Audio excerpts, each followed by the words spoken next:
Did you see Denny's tweet? No, I didn't even know they had a Twitter. Are they like one of those like quirky, goofy? They fucking tried, dude. Look at this. Look at this. Just found out we sell spaghetti and meatballs. That's wild. When's the last time you had Denny's spaghetti and meatballs? What's today? The first. Last night.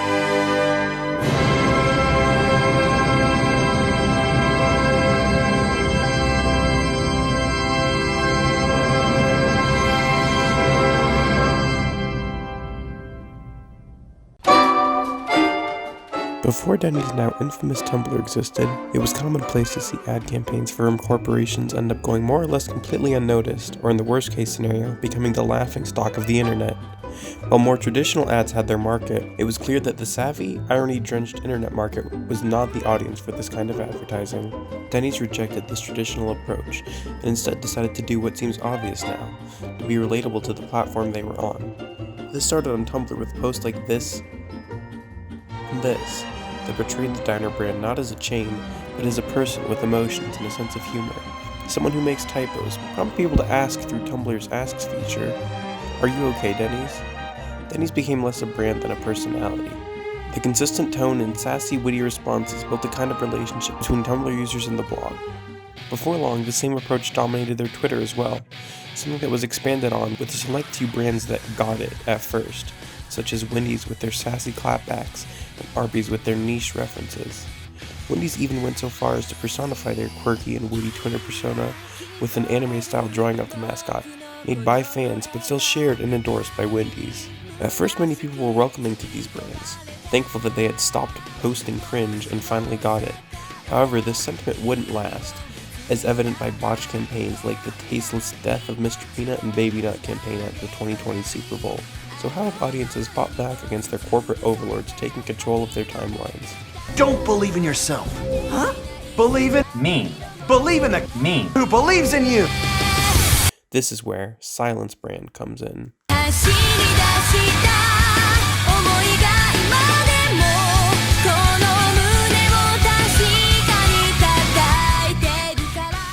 Studies from advertising agencies have shown that the average American views somewhere between 4,000 to 10,000 ads a day, and this staggering number becomes more believable when you factor in things like social media and ads that don't really seem like ads.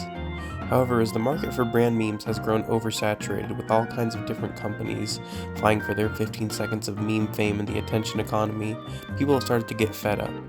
Silence brand was created as the response to brands, with communication functions that are similar to memes like OK Boomer, with the meme being used as a blanket response to any kind of memetic content posted by a brand on Twitter. So okay, you may be thinking to yourself, that's great, Silence brand is a response to brands on Twitter, but how is this political, and besides being a bit annoying, what's so bad about brands on Twitter? When brands use memes, make references to appeal to niche audiences, or use Twitter jargon, they are blurring the relationship between consumer and producer, appearing on people's timelines the same way their friends might, while simultaneously advertising the brand and creating a subconscious link between the products and services of the brand and the image the brand paints for itself. Of course, this isn't completely new territory. Just look at Geico commercials, which are more interested in creating what are essentially humorous short films that loosely tie into insurance at the very end, with the sole purpose to ingrain Geico's name in the viewer's mind and associate the brand with humor. However, the main difference here is that by creating an online personification that sometimes acts like a real person, you aren't just making the same associations that you do when a brand is just funny. You might start to view them the same way you view your friends on social media. This might sound crazy, but there are plenty of examples of people defending, for example, WENDYS when they get called out on Twitter. You might get called out for ruining the fun.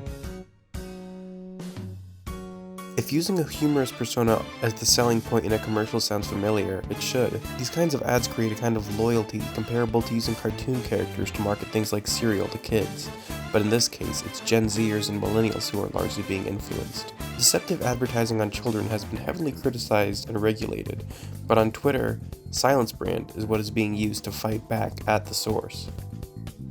Memetic scholar Lamore Schiffman suggested that 3 interwoven functions make up internet-based political memes. Memes as forms of persuasion, memes as grassroots action, and memes as modes of expression and public discourse.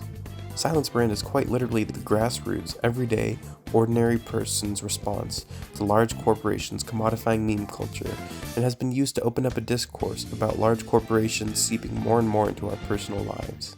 And what is more political than standing up to late capitalist advertising techniques that threaten to cross the line between just being an ad and becoming a presence in your life that influences your purchasing decisions? I mean, I just want to enjoy my $5 Taco Bell box in peace without having to think about Old Spice asking if their fire sauces use real fire. I mean, come on, that isn't even a funny joke, and I know. There's no ethical consumption under capitalism, but if I have to endure the that comes with it, at least let me enjoy this one thing, this one glorious thing that makes life bearable under our corporate overlords who... At the end of the day, when it comes to corporations using memes, there isn't a whole lot to be done. Criticizing them for using memes is one thing, but it's even more important to criticize them for using things like slave labor. We can't let their brand image get in the way of what they really are. So even if a brand making a funny tweet isn't the end of the world, although it does encroach on and commodify a form of communication made by and for the people, but what's new, I guess, we can't let the image these brands want us to associate with them replace what they actually are. So I guess for now, they can stay on Twitter and make their funny goofs and gas, and we can try to just ignore them. No seizing the memes of production today, sorry y'all. But if they try to take the peaceful protest of silence brand away from us, ooh, they'll be held to...